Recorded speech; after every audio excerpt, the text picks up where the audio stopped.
गोजोन्थों बयनिसिमबो खुलुमबाय जों जोबोद गोजोननाय मोन्दों आं आरो जोंनि गासै टीमानो गोजौनिफ्राय लानानै क्लास रिप्रेजेन्टेटिभसिम जों देरहाजोबदों ओंखायनो जोबोद मोजां मोन्दों आं हारसिंल' देरहानाय मोनबा एसेबां गोजोननाय मोनामोन सासेबो माने नागाराखै माने जों गोजौनिफ्राय लानानै क्लास रिप्रेजेन्टेटिभजों बयबो देरहाजोबदों ABSU आरो बेंगलि फेडारेसन आरो ABMSU-जों नोंथांमोना देरहासारनायनि उनाव मा मावलांगोन होननानै सानो जोङो स्टुडेन्ट्सनि गासै like Indian body we stand for the interest of the students so we are always standing for the we are always there for the students बिसोरनि मोनथाय जामनांगौ बिसोरनि मा प्रब्लेम जायो जोङो जेब्लायबो बिसोरजों लोगोसे दं जों खामानि मावगोन बे हारसिंनि खामानि नङा GS-निल' नङा प्रेसिडेन्टनिल' नङा ओंखायनो जों टीमै खामानि मावगोन ज' जानानै रायलायगोन सावरायगोन लाइब्रेरिनिफ्राय लानानै क्लाससिम एडमिसननिफ्राय लानानै स्पर्ट्ससिम गासिबखौबो नायगोन नोंथांमोननि देरहासारनायाव सोर सोरनि मदद दं होननानै नोंथाङा सानो जेब्लायबो जोंनि आदामोन आदा आब'मोन ABSU-नि जायफोर जोंखौ मोजाङै दैदेनो अनो सिगांनिफ्रायनो जोंना 2000निफ्रायनो जों देरहाबोबाय थादों ओंखायनो बिसोरनो जोंखौ दैदेनो मदद होयो दैदेनो मोजाङै माने बे माने कलेजआ मोनसे इनस्टिटिउसन ओंखायनो बियो फरायसाफोरनि आखायावनो थानांगौ नोंथाङा GS हिसाबै देरहासारनानै माबायदि मोन्दों आं गिबियावनो बिराद गोजोननाय मोन्दों आं गिबियावनो माने जों गासिबो जाय फरायफैदों बा लोगोफोर बिसोरनि गिबियावनो आं बिसोरखौ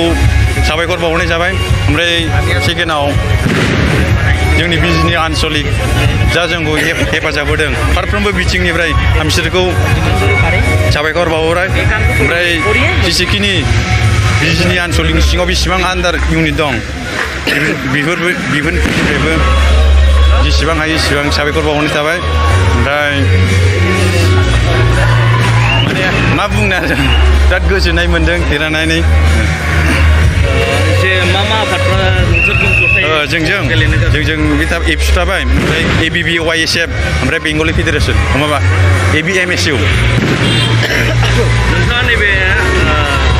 GS-खौ देरहासारनायनि उनाव नोंथांनि खामानिफ्रा मा जागोन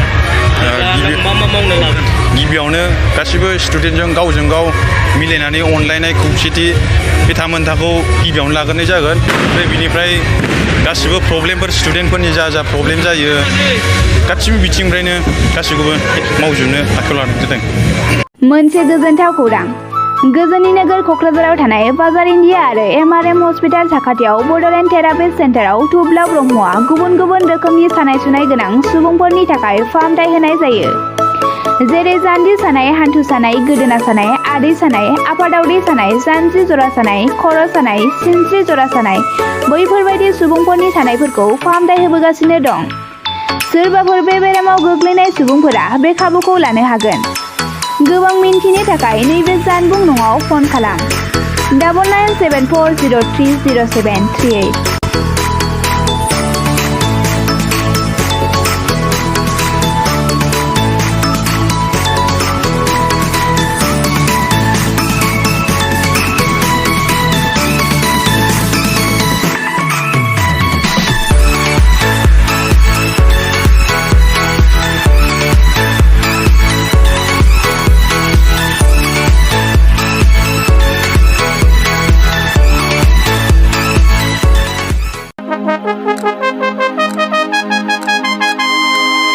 खुलुमबाय नै सफैलायबाय दुलाराय बर' फरायसा आफादनि थान्दै जख'न्थाया दुलाराय बर' फरायसा आफादा खुंगा 54थि थान्दै सावरायमेलखौ गोजोनै खुंफुंनो कार्बि आंलं जिल्लानि लांहिं नोगोरनि हाजोआरि गोजोन फोथाराव थि खालामबाय गासैबो हारि हारिसाफोरनिसिम बानजाय आफादनिफ्राय मोनसे फोसावनाय जादों कार्बि आंलं जिल्लानि लांहिं नोगोरनि हाजोआरि फोथाराव 2022 मायथाइनि 2, 3, 4 आरो 5 फेब्रुवारि खालाराव जानो गोनां दुलाराय बर' फरायसा आफादनि 54थि थान्दै जख'न्थाय लोगोसे 49थि कार्बि आंलं जिल्ला दुलाराय बर' फरायसा आफादनि बोसोरारि जथुम्मायाव